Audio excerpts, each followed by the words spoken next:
Hi, it's Cinnamon Babe. Welcome to my channel. If you haven't already, please like and subscribe, and thank you so much for watching. Today I'm going to be going over my flat ironing routine. This is how my hair looks freshly blow dried. My current shampoo that I use on my clients and myself, yes, I'm a hairdresser. I don't really know how to pronounce it, but it is Bain Terre. But this is what I use. It smells really good. It's very hydrating, nourishing, and I get like a very good wash out of it, like very good suds. It has no sulfate, and it's very affordable. I get this from Cosmoprof because I have my cosmetology license. So far, I haven't seen it anywhere else. I looked online and on the website, it shows that you might be able to get it off the JCPenney website. That's what it said. And then another one said Amazon. So those are the two other places besides Cosmoprof. You can try Ulta. I have not seen it at Ulta. I live in Michigan, so products are kind of limited. But yeah, this is what I've been using on my clients and myself. This is not the particular one I washed my hair with. There's this coconut one that I have at home, and it comes in a white bottle that I just washed my hair with. This one is Jasmine Moisturizing Shampoo and Conditioner. And what I love about this brand is that it comes in dual packages. I got this for $18 for these two gigantic bottles. Like, these are huge. Like, look how big these are. I got these in a dual package. And I believe if you don't have your license, you can get two of these for $28 together. I don't know how much they are separate because, like I said, I always get these in dual packages, and that is the best. What I use for a heat protectant is the Chi. Sorry, my hair is stuck to it. I use the Chi Iron Guard. 44 Iron Guard, and what this does is protects your hair from heat damage, and you should always use some kind of flat iron protection, heat protection, blow dry spray, whatever, because like I said, it protects your hair from breakage from the flat iron and from heat damage, and you won't be able to wear your hair like curly like you like it because your hair will be kind of like straight in different pieces from heat damage. And then I've been using Proclaim. I get this at Sally's. So far, I've really liked Proclaim. This is the leave-in conditioner, and this is shea butter leave-in moisturizer. I put this in after I washed my hair and it's still wet, and then I blow dry. And then this is the glossing polish, olive glossing polish by Proclaim, and I use this before and after I flat iron my hair, because my hair feels so dry all the time. This helps smoothen it out when I flat iron it. And then this is what I use to blow dry my hair and my client's hair. It helps smooth the hair out when you're blow drying. It looks kind of weird, and it slides in and out so you can clean it thoroughly. That's what I like about it, using it on clients, because I always want to make sure that my tools are nice and clean. And then I use this wide tooth comb, which prevents breakage when you're combing someone's hair out, and it detangles textured hair really good. I get this from any random hair store. You could try Ulta. They probably have them in different colors, but you can get like this at any random hair store. And then a rat tooth comb. Got this for 75 cents at a hair store. You can get those anywhere. And then hair clips. You can get hair clips from Dollar Tree. I got these from Cosmoprof. And then the star of the show. I don't know if I'm pronouncing this correctly, but I call it the Babyliss Titanium. I got this 2 or 3 years ago. I got this with my kit when I was studying to become a cosmetologist, and my instructor actually went and got it. This is like limited edition because it comes in like a nice pink case, and the other ones don't. They come in like a blue color, which I have the blow dryer. I had a blue flat iron, but it freaking broke. Like, it stopped flat ironing hair right. So I have this one from home.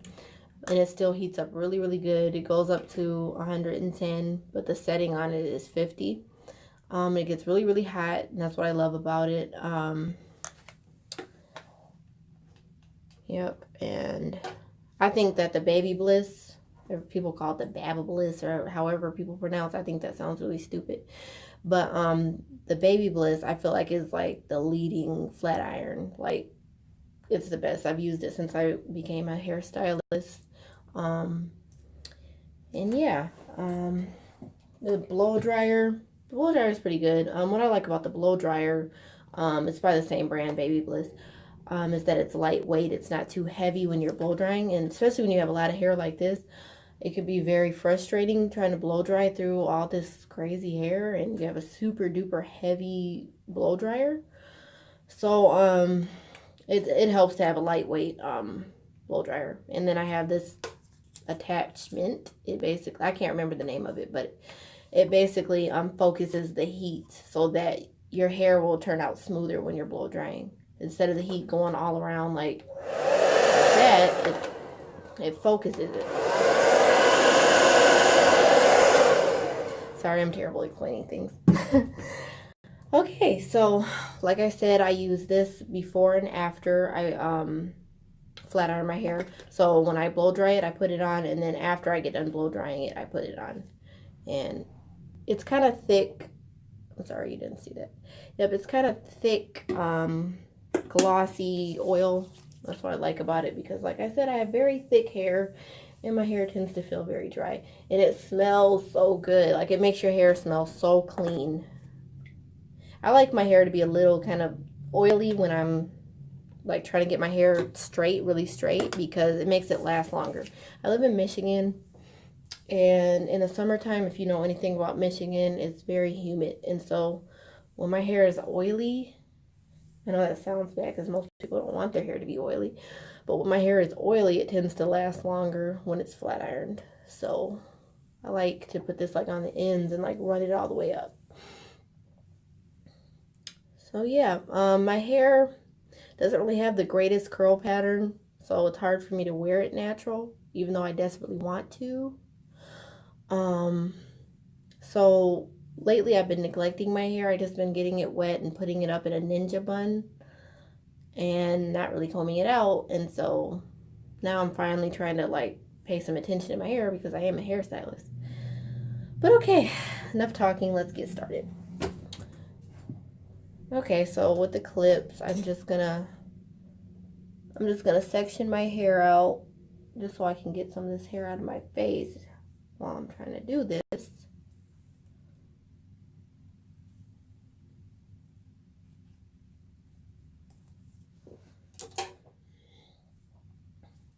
Oh yeah, and by the way, you should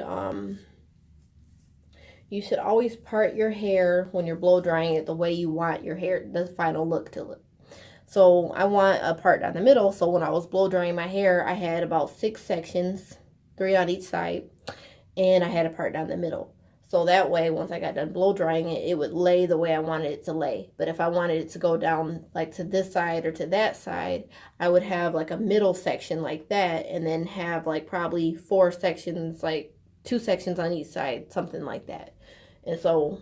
And then I would like blow dry the hair in the direction I wanted it to lay. So if I want the part to be on this side and go this way, I would blow dry it that way. So yeah, pretty much. Yep, that's what I do. So I'm just trying to get my hair out of my way. The hair that I'm not doing yet out of my way with the clips. And my hair is so hard to get out of the way, as you can see, because these clips are tiny. They have bigger clips at Dollar Tree and Dollar General and all that. They're just more flimsy, like they break apart easily. And these little ones, they last longer because they're made out of a harder plastic. Yep, and to divide the sections, you can either use the rat-tailed comb or you can use your fingers like that. Since my hair is nice and combed out, I don't have to worry about it snagging or bumping into a knot. That's the great part about blow drying your hair first rather than air drying it and then combing it out. I noticed, like with hair like this, it's very hard to air dry it because it takes super long. It'll probably take all day and night for me to air dry my hair. Like this part of my hair would be dry, but the roots would be still wet, and then it wouldn't turn out as good. So yep, I've already sprayed it with my heat protectant. You can do this, it's up to you. You can do this when you blow dry your hair. That's what I usually do. And then afterwards, you could probably just go in and spray some on the sections before you flat iron it. And it won't make it wet, even though it feels like, ooh, I just sprayed water in it. But once you comb it through, it's not wet. It dries. Yep. Oh, watch out for this sliding out. Yep, and so I'm basically combing it back in to sections so that I can take smaller sections and get a smoother finish. Like I said, my hair is not the easiest to get the heck out of my way because it's everywhere. People always ask me what I mix with. To tell you the truth, I really don't know. I consider myself Black, African American, whatever you want to call it, but I know that I have other things in me. But yeah. So with the rat-tailed comb, I'm just going to take a little piece. My earrings are in the way. I usually take my earrings out, but I want to be cute, so whatever.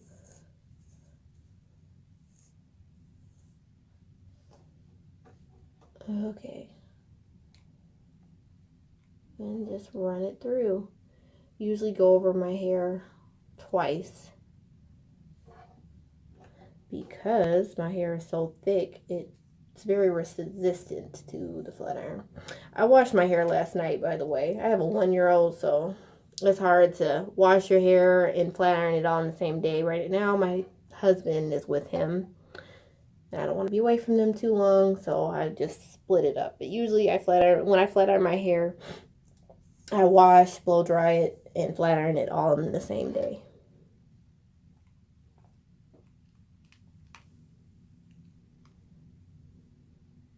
And as you can see, I use this flat iron a lot because the paint is coming off. It used to be a very pretty smooth pink, but I have burnt it off using it so much. That's how you know it works really good. And it's over 3 years or over 2 years old. It is still works really well on myself and my clients. And yeah, the new one that I had bought, I had just got it like the beginning of this year. Not of this year, but of the summer, probably like in May or June. Just bought it, and then next thing I know, like months down the line, the hair, like different clients, their hair wasn't turning out the way I needed it to. It wasn't getting straight enough. So that was really frustrating, and it just got worse. It still turns on and everything, but it does not do what I need it to do. It's heartbreaking because it's like $100 and something. I also got that from Cosmoprof. Yes, Babyliss, I still love you though. Maybe there was like a short in it. I don't know. A lot of unlucky things have been happening lately. So sad. Yeah, but when you're at the roots, you can go over it a couple times before you go all the way down. I don't really have the thickest roots. But I know I have a lot of clients that do. So when I'm at the roots, I like kind of go over it a couple times before I go down. And then repeat. It's hard being Black sometimes. But it's worth it.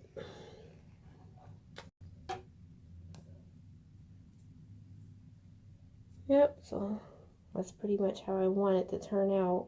I'm not the best at flat ironing my own hair. It's better for somebody else to do it for me because I have so much of it and I don't really want to take the time to do all this extra stuff. So usually I curl my hair and I like it to look kind of poofy like Diana Ross. And that way you don't have to like work as hard to get it so straight because you want it poofy anyway. But when you want it straight, you kind of have to work a little harder. I can get other people's hair bone straight, but my own hair, That's another story. Yep, so a little backstory about being a hairstylist. I've been let's just say I've had my license for 2 years now. I did an apprenticeship for 2 years. And that's how I got my license. That's basically you're free schooling, but you're doing it at a salon instead of a school. And it takes longer. See, in Michigan, you need 1,500 hours to get your cosmetology license if you go to a school. Well, I didn't go to school. Instead, I did an apprenticeship for 2 years, and that's how I was able to get my license, and that's 1,920 hours. It's 2 years. I don't really know exactly how many.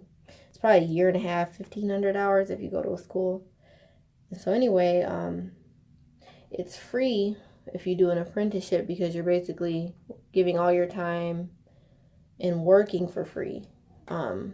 And you're getting free education instead. It's actually a really great opportunity. That's why I accepted it, because I don't really have money for school. So the apprenticeship was a great opportunity for me. I was fresh out of high school, looking for work, and that opportunity fell upon me, and I was able to make the most of it and become a hairstylist. There was some trouble with my practitioner at the time, and she basically dropped me, and I wasn't able to work at her salon anymore. But the good news is I was finished up with my apprenticeship, and I was just able to sign up under a new practitioner, and she helped me go over to the state boards and get my license. So God bless her and the owner of the salon that allowed me to come. And yeah, my original practitioner, I think she got jealous because I was getting married, and she was like a single divorced mom. And so when she saw that I was getting married, she kind of turned on me and started acting really funny. And my husband, he had just enlisted in the Army. And so she's like, oh, well, you're going to be moving anyway. And I wanted you to stay here for 2 years after you graduated and got your cosmetology license. So I'm just going to terminate your apprenticeship. This is after the 2 years, like, of me working my butt off, like, every single day, like, coming there. She thought that she could just, oh well, you're fired. I'm not even going to sign you over to the state board and pay you for your work. I'm just going to drop you because she really wanted. I'm sorry, phone ringing. Phone is ringing. Call from Northern Baby. Call from Northern Baby.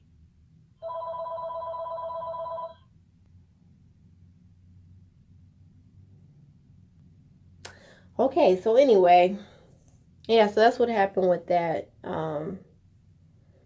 My apprenticeship fell apart, but I had a really good friend that used to work at the same salon that I was at, but she left because it's a sinking ship and found her own way. And so when she found out what happened, she was like, oh, well, just come over to the salon I'm at and I'll be your practitioner and sign you over to the state board since you're already done, and you'll be good.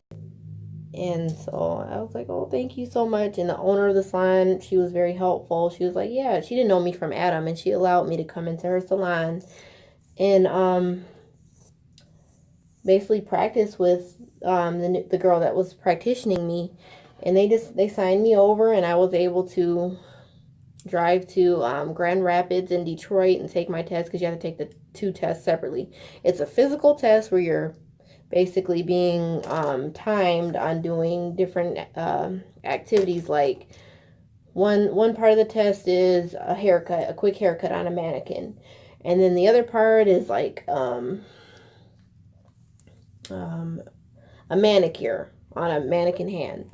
The other part is roller sets and stuff like that, and it's all timed. It's like an hour and a half or hour, something like that, 60 minutes. So that was the first part of the test. My husband, before he had to go to basic training. He drove me to, well, no, he was out of basic training at the time. He had to go to his duty station, I believe. Oh, wait, no, he had to go to basic training. I'm sorry, I'm mixed up. Anyway, he drove me to Grand Rapids, and then I was able to study on the way there. And I was able to take the physical part of the test, and you don't know if you passed or not, so you get home and you have to check it through email. And it said I passed, and I was so thankful to God. I was like, thank you, Jesus. I went through so much with the state boards, and they're really hard to like get in contact with, and they don't answer questions. They're rude. They're just really rude, stupid people. And so after, I was able to take this test and pass it, and this is the first part of the test, but I was just still so excited because I knew, that's the hardest part of the test, in my opinion, is doing the physical part. Now, other people, they'll say, oh, the multiple choice 100 question part is hard. To me, that's not hard because that's not hands-on. It's hard to practice hands-on stuff, to me. It's really hard because, you have to have all the stuff and just like go over, and it's a long test, and to me, just hands-on tests that you have to practice over and over and over till you get it right is hard and scary. And you have people breathing down your neck, making sure you don't make a mistake, and if you do make a mistake or whatever, they're gonna like point you on it, and if you get a certain amount of points, then you failed. So to me, that's terrifying. But anyway, I was able to pass. Like, I actually passed after all that hard work and discouragement, and people that I really thought cared about me turned their back on me. I was able to pass that part. Like, that's like one of my proudest moments, is passing that test after all the hardship. So yep, after I was able to pass the physical part of the exam, they call it the practical. It's been so long since I've had to deal with any of that stuff. Like, I've literally blocked it out of my mind. But anyway, after I was able to do that, a week later is when I was able to schedule the written, or the multiple choice, which is, it's done on a computer. That was in Detroit. So after driving to Grand Rapids, we had to drive to Detroit. And so, like I said, this is right before my husband went into basic training, and he drove me because this is like during the time I was like really scared to drive on my own. And my husband was so sweet and did it for me. And my brother came along with us. So we drove to Detroit, which, by the way, from where I live, the city I live in, Michigan, the drive to Detroit, like if you take the back roads or the drive back from Detroit, is so beautiful. But anyway, I'm getting sidetracked. So we drove to Detroit, and my brother and my husband, they waited for me as I went into the building, and they probably just drove around and did whatever they did, or they either waited in the car for the whole time. So I went into the building, and it kind of reminds me of like the food stamp building, like a food stamp government office. So they just do it in random places, I guess. I don't know. It just looks like a random building. You sign up, like you sign a paper, you sign in, and you sit up at a computer, and the test has about 100 questions, and I believe that one is timed too. It's a time test. That time tests are like nerve-wracking anyway, but I had studied all that content, like everything in the book, so I felt nervous, but I was like, I got this. If I'm able to pass the practical, I can pass this. So I sat down, and I just started going through the questions, and thank God it's just multiple choice and it's not written, because that can be kind of nerve-wracking too. At least the answers are right there in front of you, and you just have to pick one. But yeah, just started going through the questions, and before I knew it, I was finished. And unlike the practical test, right there and then if you passed the multiple choice. Right there and then, because after you submit all your answers and stuff, it'll either say pass or fail. So after I hit submit, I was like, oh Jesus, like I've been through so much, please let me pass this. I hit submit, and it said pass. Never mind what amount of numbers I failed, I think you have to get at least 70, 75 or 70 right.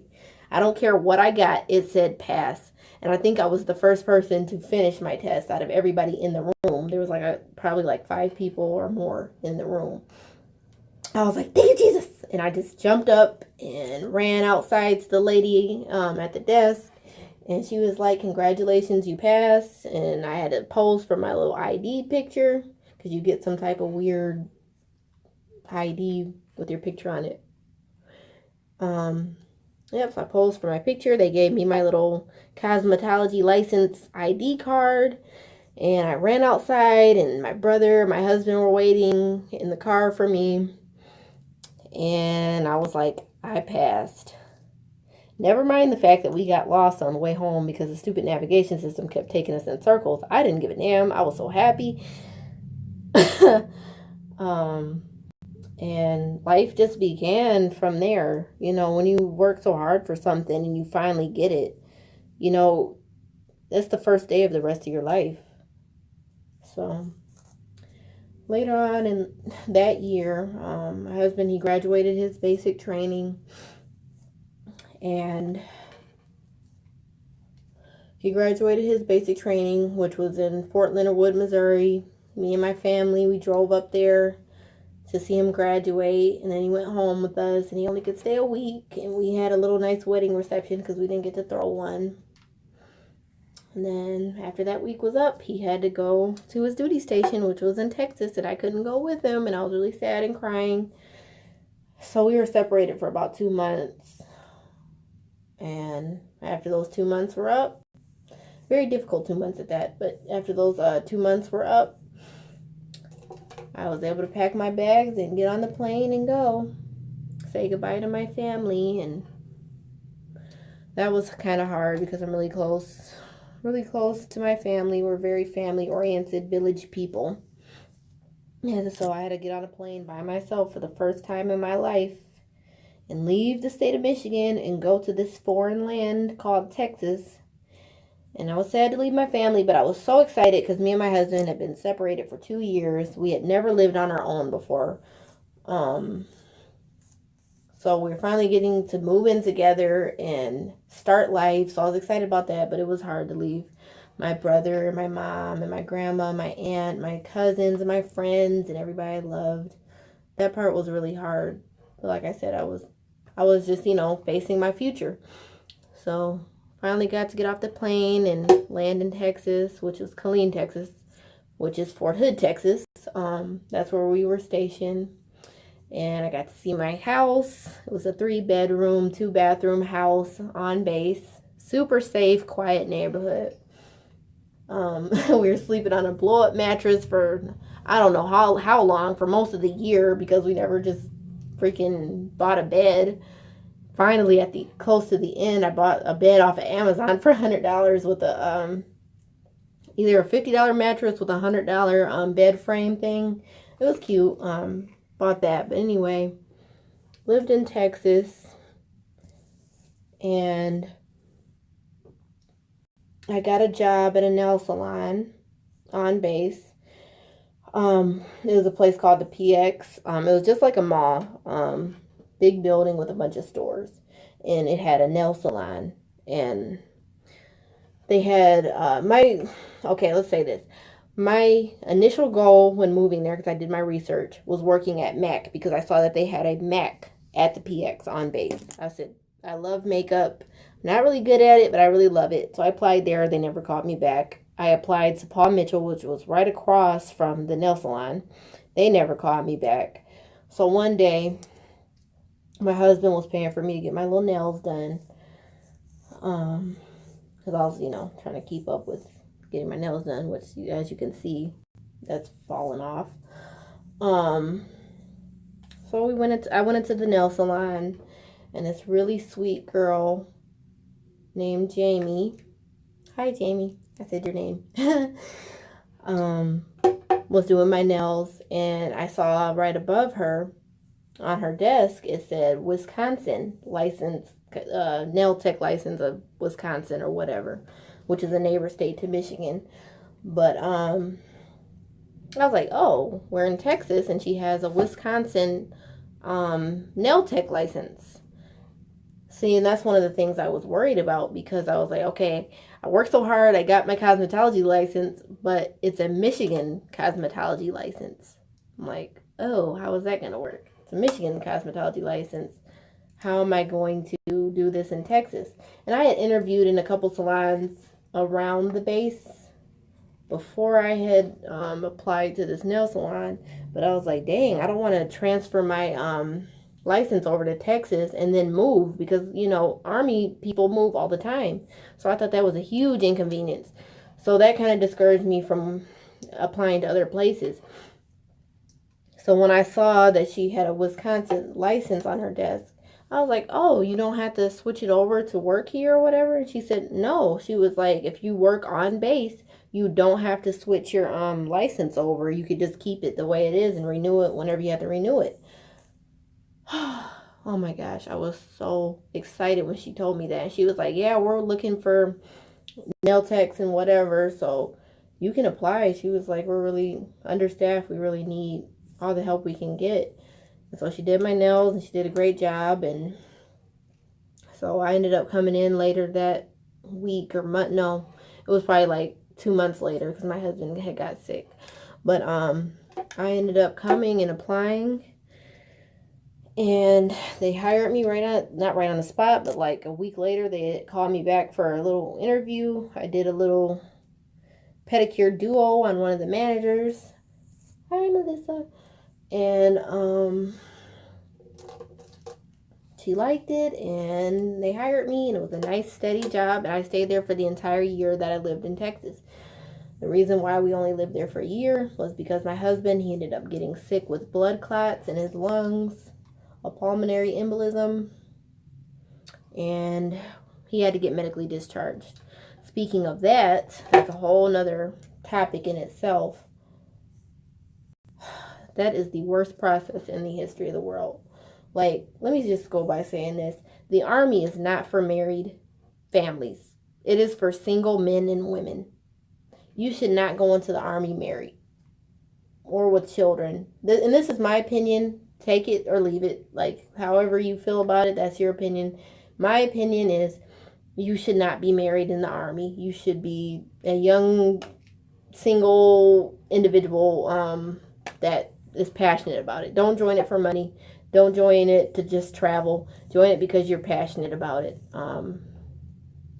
In my opinion, I don't even think you should be dating anybody if you're joining the Army, because a lot of young people are dating or whatever. Then they, either the boy or the girl joins the Army, and then they hurry up and get married so that they won't be separated. Because first of all, the Army does not respect dating people. They hardly respect married people. But if you're dating, they could care freaking less.